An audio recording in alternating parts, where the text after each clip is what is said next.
Good morning everyone. मैं आज एक तो इनकम अपॉर्चुनिटी प्लान आप लोगों के सामने में शेयर कर रहा हूं। तो ये इनकम अपॉर्चुनिटी प्लान शेयर करने से पहले हम लोग को जो रॉबर्ट टी कियोसाकी एक फेमस इकोनॉमिस्ट है, वो हमारा इनकम को 4 कैटेगरी में डिवाइड किए। ESDI। ई मतलब एम्प्लॉय क्लास, एस मतलब सेल्फ एम्प्लॉय क्लास, बी मतलब बिजनेस क्लास, आई हुआ इन्वेस्टर क्लास। लेकिन ये जो क्लास है इसी में क्या हुआ है, जनरली देखा गया है ई और एस क्लास में बहुत सारा आदमी रहते हैं। ई और एस क्लास में 95% आदमी रहते हैं और इनका ये बी क्लास में और आई क्लास में जनरली दुनिया का 5% आदमी रहते हैं। लेकिन इनकम अगर कैलकुलेशन करेंगे 95% सिर्फ 5% इनकम ही कर पाते हैं, जबकि 5% 95% इनकम करते हैं। क्यों? हम लोग जैसे इनकम करते हैं, इनकम करने से पहले हम लोग को एजुकेशन लेना पड़ता है। जैसे हम लोग एजुकेशन लेते हैं, ये एजुकेशन के ऊपर डिपेंड करता है कि हम लोग कौन सा कैटेगरी में जा रहे हैं। क्योंकि एजुकेशन हम जो स्कूल कॉलेजेस सब में लेते हैं, वहाँ हमको सिर्फ प्रिपेयर किया जाता है, ई और एस क्लास का टीचिंग ही दिया जाता है। वही मानसिकता से हम लोग आगे बढ़ते हैं और उसीलिए हम लोग एम्प्लॉय या सेल्फ एम्प्लॉय क्लास में जाते हैं। जबकि हमारे सामने में जैसे हम लोग एजुकेशन कंप्लीट करके आते हैं तो हमारा पास में इनकम करने के लिए क्या 2 अपॉर्चुनिटी रहता है, या इधर जॉब या बिजनेस। लेकिन बिजनेस हमारे दोनों अगर हम लोग को सामने रख दिया जाता है, हम लोग जॉब को ही चूज करते हैं। और जॉब क्योंकि हम लोग उसमें सिक्योर सेफ्टी नजर आता है। लेकिन देखा गया है कि ये बिजनेस प्लान देखने के बाद हमको पता चला कि ई और एस क्लास में हम लोग दुनिया का सिर्फ 5% ही दौलत कमा सकते हैं। क्यों? यहाँ 95% आदमी लगे रहते हैं। वो लोग क्या है, समय लगा के पैसा कमाते हैं। Time is equal to money. Time लगा के पैसा कमाते हैं और टाइम लगाना बंद बोलने से पैसा आना बंद। लेकिन बिजनेस क्लास में क्या है, वहाँ डुप्लीकेशन क्रिएट कर सकते हैं। डुप्लीकेशन माने वो हम लोग एक आदमी 8 से 12 घंटा ड्यूटी कर सकता है, लेकिन बिजनेस क्लास में बहुत सारा एम्प्लॉय को हायर करके ले जाते हैं और सेल्फ एम्प्लॉय को हायर करके ले जाते हैं। तब वो उनका उसके डुप्लीकेशन कराते हैं, जिसके चलते उन लोगों को मान लीजिए कि एक एम्प्लॉय का 8 घंटा अगर काम कराते हैं तो उनका 1 लाख का एम्प्लॉय अगर रख दिए तो 8 लाख घंटा उनका हो गया। और बाकी इन्वेस्टर क्लास से पैसा कमाते हैं, तो इनके टाइम का कोई सिर्फ जरूरत नहीं है। तो पैसा देखा गया है कि बिजनेस क्लास में ज़्यादा है। लेकिन बिजनेस क्लास का एजुकेशन कोई भी स्कूल कॉलेजेस में नहीं दिया जाता है। वो एंटरप्रेन्योरशिप का ज्ञान कोई खानदानी जगह पर मिलता है या कुछ स्पेशल यूनिवर्सिटी है, मैं आगे इसको बताऊंगा। हम लोग एक तो यूनिवर्सिटी के साथ में जुड़े हुए हैं जहां हमको ये एंटरप्रेन्योरशिप ज्ञान सिखाया जाता है। तो हम लोग 95% दुनिया का दौलत अगर कमाना चाहेंगे तो हम लोग के पास में क्या है, बिजनेस करना पड़ेगा। बिजनेस करने के लिए हमारे पास में क्या है, बिजनेस करने के टाइम हमको चाहिए इन्वेस्टमेंट, कैपिटल, मार्केट और नो हाउ, जो कि हम लोग के पास में नहीं है। लेकिन एक स्ट्रांग पॉइंट हम लोग के पास में है जिसको यूटिलाइज करके हम लोग आगे बढ़ सकते हैं। क्या है, हम बर्निंग कंज्यूमर, हम लोग जन्मजात कंज्यूमर है और हम लोग क्या करते हैं, डेली कुछ ना कुछ प्रोडक्ट यूज करते रहते हैं। और प्रोडक्ट कहाँ से लाते हैं, रिटेलर होलसेलर से, होलसेलर स्टॉकिस्ट से, और यहाँ पर एडवर्टीजमेंट भी होता रहता है। फाइनली एंड मैन्युफैक्चरर प्रोडक्ट को सप्लाई करता है। कंज्यूमर एज ए कंज्यूमर हम लोग 100% रेट में परचेज करते हैं और मैन्युफैक्चरर उसको अपना प्रॉफिट रख के 40% में मार्केट में छोड़ देता है। बाकी 60% कहाँ गया, ये मिडिल मैन ले गए। ये 60% इनकम, इतना बड़ा इनकम, बहुत सारा बिजनेस सस्ता उसी के प्रति आकर्षित है और 60% इनकम करने के लिए कौन कौन, ये ओल्ड ट्रेडिशनल मार्केटिंग सिस्टम था। इसी में अभी बहुत सारा न्यू प्लेयर आ गए हैं, जैसे बिग बाजार। उसका कोई मैन्युफैक्चरिंग करता नहीं, कुछ भी नहीं, वो खाली प्रोडक्ट को सप्लाई करता है और ये 60% इनकम को लेने के लिए वो काम करता है। उसमें सिटी लाइफ, और ये थोड़ा टेक्निकली और भी एडवांस हो गए, अमेजन, स्नैपडील, ओयो, ओला, वाला इसी टाइप का सब है। ये 60% इनकम में के लिए ही काम करते हैं और हम लोगों को इस 60% इनकम के बारे में और हमारा पॉकेट से निकल भी जाता है और हम लोग उसको हमको पता नहीं है और उसके बारे में हम लोग कभी सोचे भी नहीं कि कोई भी संस्था हमको उसको सोचने के लिए मजबूर नहीं किया है। हम लोग एक गोल्ड माइन के अंदर में बैठे हैं, हमारे नीचे में गोल्ड माइन है और उसका चाबी हम लोग वही मिडिल मैन को दे देते हैं। अगर ये 60% को हम लोग बचा सकते हैं तो हम लोग आगे अमीर बन सकते हैं। कैसे? हम लोग एक तो नया मैन्युफैक्चरर है जिसके साथ में हम लोग काम कर सकते हैं और हम लोग कंज्यूमर है जो कंज्यूमर उसके पास में ऑर्डर डायरेक्टली देंगे और डायरेक्टली हमारे पास में भेज देगा, तो ये 60% पैसा बच जाएगा। और क्या बेनिफिट है? दूसरा, यहाँ पर हम लोग कंज्यूमर का मानसिकता के अनुसार, ये जो मैन्युफैक्चर कंज्यूमर का मानसिकता क्या है, हरदम चीप प्रोडक्ट, सस्ता खरीदने के लिए वो इच्छुक रहता है।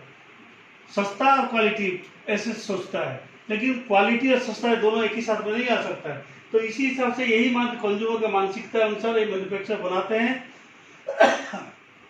प्रोडक्ट सस्ता बनाने के लिए क्या करना पड़ता है उनको? बहुत सारा एडल्ट्रेशन, बहुत सारा केमिकल यूज करते हैं प्रोडक्ट जो कि हमारा शरीर के लिए लॉन्ग रन में सूट नहीं करता है और उसी में हम लोग आगे आगे बहुत सारा बीमारी में ग्रसित होते जाते हैं। तो यहाँ पर एक तो कंपनी है जो कि केमिकल बेस्ड प्रोडक्ट नहीं बनाता है, पूरा ऑर्गेनिक बेस्ड प्रोडक्ट बनाता है, जो हमारा वहाँ scientist, research and development centre सब काम, बहुत सारा साइंटिस्ट उस प्रोडक्ट को काम करते रहते हैं, उसी के ऊपर काम करते रहते हैं। और ये जैसे शरीर में कोई क्षति नहीं पहुंचाएगा उसी टाइप का प्रोडक्ट बनाते हैं। Organic product, triple E product, economical, eco friendly, effective product और हमको हमारा हेल्थ का ख्याल रख के सब प्रोडक्ट बनाया जाता है। हम लोग इस प्रोडक्ट यूज करने से हमारा 20-30 साल हमारा हेल्दी और ज़्यादा जी सकते हैं, लेकिन ये प्रोडक्ट को हम लोग यूज करेंगे तो 20-30 साल हमारा लाइफ भी कट हो सकता है। यहाँ हमारा हेल्थ भी मिलता है। दूसरा, ये जो 60% पैसा जो बाजार में हम लोग परचेज करते हैं, जो दूसरा कोई ले जाता है, उसको भी स्टोर करके एक तो कंप्यूटर में रखता है और इसको प्रोडक्ट को डाउनलोड कर, इसका पैसा को डाउनलोड कर दिया है कंज्यूमर के लिए। एक तो डिस्ट्रीब्यूशन टेक्नोलॉजी से ये हमको दे देता है। तो हम लोग कहाँ जाना चाहिए? कंज्यूमर यहाँ बनना चाहिए कि यहाँ बनना चाहिए? हम लोग कंज्यूमर यही बनना चाहिए। ये कैसे कैसे देता है? वो जो 60% अपॉर्चुनिटी हमको शेयर करता है, रिटेल प्रॉफिट हम लोग को एक तो डिस्काउंट मिलता है अप टू 10% प्रोडक्ट परचेज करने के साथ साथ, और उसके साथ साथ खाते में ट्रेड डिस्काउंट आता है अप टू 10%, और हमको परफॉर्मेंस बोनस 3% से 21% आता है, और लीडरशिप बोनस हमको 6% से, और इंसेंटिव सब मिला के 6% से 19% अप टू आता है। ये 60% अपॉर्चुनिटी है।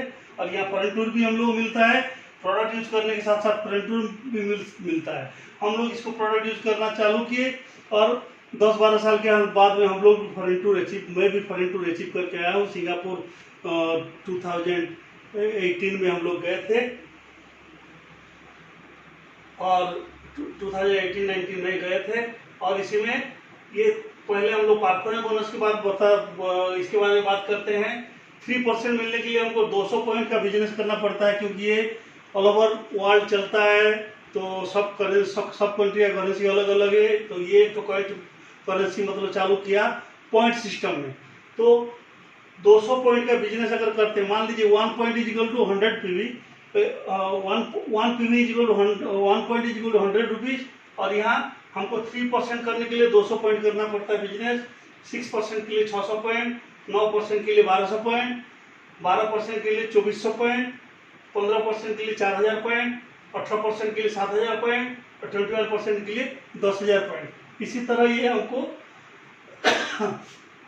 देता है। और इसके बाद में उसके ऊपर अगर हो जाते हैं तो हम लोग 6% और भी उसके लीडरशिप कमीशन बोनस सब हमको मिलता है। लेकिन ये कोर प्लान था, लेकिन यहाँ अभी लास्ट सितंबर से 2019 सितंबर से एक कोर प्लस प्लान लॉन्च हुआ है, जिसके चलते कि बिजनेस में बहुत तेजी आ गया, बहुत तेजी से लोग ज्वाइन कर रहे हैं और बहुत इसको पसंद कर रहे हैं। क्या कि पहले हम लोग को देखा गया था कि जो इंसेंटिव वगैरह मिलता था तो खाली अपर लेवल में मिलता था, प्लैटिनम एंड अबव को मिलता था, लेकिन यहाँ पर कुछ डाउन लेवल में भी चिंता किया कंपनी जो कि कोर प्लस में आया है CSI कस्टमर सेल्स इंसेंटिव। तो हम लोग जो मान लीजिए 200 पॉइंट से नीचे करता था उसको कुछ कमीशन नहीं मिलता था, लेकिन यहाँ पर क्या कर दिया है CSI कस्टमर सेल्स इंसेंटिव। अगर हम लोग का कस्टमर बेस है तो इसमें हम लोग को 0% का भी हम लोग बिजनेस करते हैं तो हमको 10% कमीशन मिलता है, 10% इंसेंटिव मिलता है। ये किसको मिलता है? 0 to 9% वालों को, माने 0%, 3%, 6%, 9% इन सबको CSI मिलता है, कस्टमर सेल्स इंसेंटिव। ये इसी के जरिए एक आदमी मान लीजिए 3% होता है, पहले 3% में मुश्किल से 500-600 रुपया मिल सकता था, लेकिन अभी 3% में एक आदमी CSI के थ्रू स्ट्रक्चर के हिसाब से ठीक से करता है तो लगभग 5,000 रुपये तक भी इनकम कर सकता है। उसके बाद में BFI ब्रोंज फाउंडेशन इंसेंटिव जो कि 15% एक्स्ट्रा मिलता है।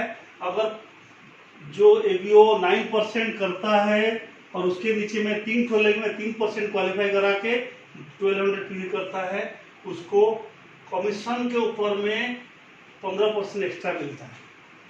और ये एक तो अट्रैक्शन का पॉइंट। और दूसरा business builder BBI business builder incentive 20% जो कि 15% अचीव करते हैं और 3 लाख 6% हुआ होगा और उसमें 4000 PV, तो उसको वहाँ पर उसको 20% एक्स्ट्रा मिलता है। तो इसी जरिए BFI में एक आदमी 10,000 रुपये तक इनकम कर सकता है।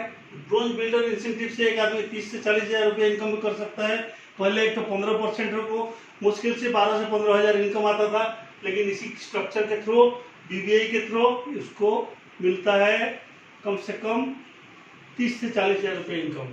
तो यही है खासियत। ये आपको सिल्वर लेवल नीचे में CSI BFI BBI मिलता है और ये बाकी जो है ऊपर सिल्वर एबव में PGJ personal group growth incentive silver and above को 10 से 40% मिल सकता है, क्वालिफिकेशन के ऊपर डिपेंड करता है। और उसके बाद में FGI फ्रंटलाइन ग्रोथ इंसेंटिव ये फाउंडर प्लैटिनम एबव लेवल में मिलता है 10 से 40%। TTCI प्लैटिनम एंड एबव को मिलता है 2 time cash incentive, platinum and above वो सबको मिलता है। ये इसी तरह से अभी इनकम में बहुत सारा बढ़ोतरी आ गया है। ओके, खत्म।